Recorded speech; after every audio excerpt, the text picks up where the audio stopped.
일본 하면 딱 떠오르는 게 자동차잖아요? 그런데 말이죠. 이 자동차 강국 일본이 전기차 시장에선 영 힘을 못 쓰고 있습니다. 정말 이상하지 않나요? 세계적인 회사들이 다 있는데 오늘 그 미스터리 한번 같이 파헤쳐 보시죠. 자, 미스터리의 시작은 바로 이 숫자입니다. 1.4%. 이게 뭐냐면요. 2022년에 일본에서 팔린 새 차들 중에 순수 전기차가 차지하는 비중이에요. 네, 단 1.4%입니다. 믿어지세요?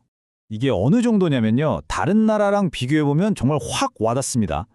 유럽연합은 21%, 중국은 무려 29%거든요. 근데 일본은 1.4%.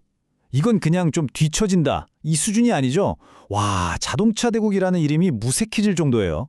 자, 그럼 이제 본격적으로 한번 들어가 보죠. 도대체 이 거대한 전기차 퍼즐 어디서부터 꼬이기 시작한 걸까요? 일단 정부의 목표랑 현실이 너무 달라요.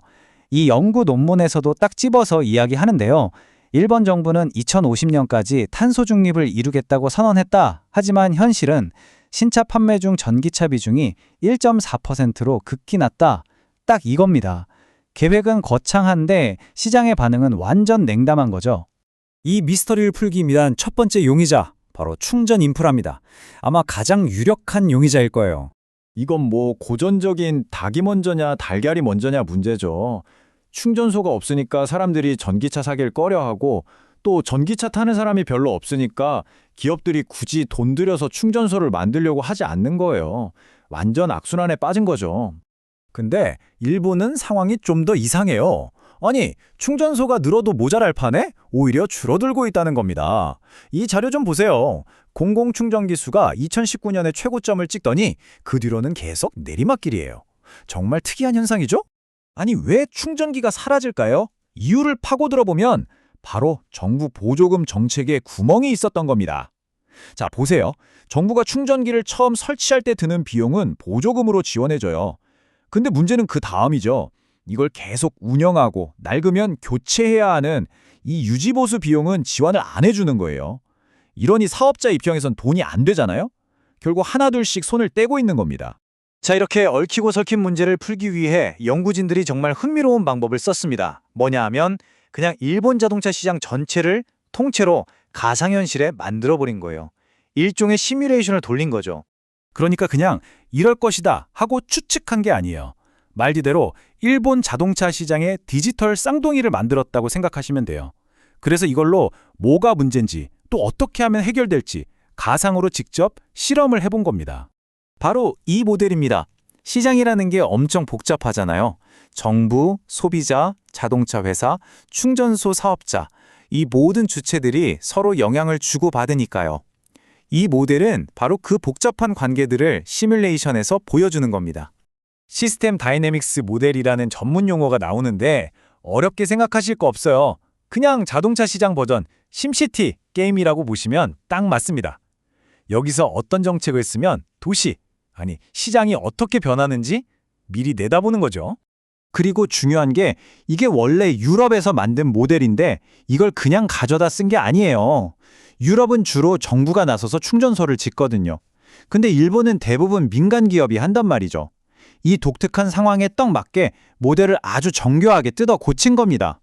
자, 이렇게 완벽하게 준비된 가상 시장을 가지고 연구진들이 뭘 했을까요? 바로 만약의 게임을 시작한 겁니다. 여러 가지 시나리오를 돌려보면서 미래를 예측해 본 거죠. 핵심 시나리오는 크게 두 가지였어요. 첫 번째는 보조금 제도를 바꿔서 충전소 사업자들이 장기적으로 돈을 벌 수 있게 해주는 성공적인 시나리오. 그리고 두 번째는 지금처럼 문제가 있는 정책을 그대로 둬서 사업자들이 계속 떠나가는 결함 있는 시나리오. 과연 일본의 미래는 어느 쪽으로 향하게 될까요? 자, 드디어 이 긴 조사의 끝에 다다랐습니다. 과연 시뮬레이션이 내놓은 판결은 어땠을까요? 자, 먼저 좋은 시나리오부터 보죠. 정부가 보조금 정책을 제대로 손봐서 유지보수까지 지원해준다면 2035년이 되면 전기차 보급률이 21.8%까지 올라갑니다. 그럼 반대로 지금처럼 문제가 많은 정책을 그대로 두면 어떻게 될까요? 시뮬레이션 결과는 20.0% 증가입니다. 잠깐만요. 지금 다들 좀 이상하다고 생각하시죠?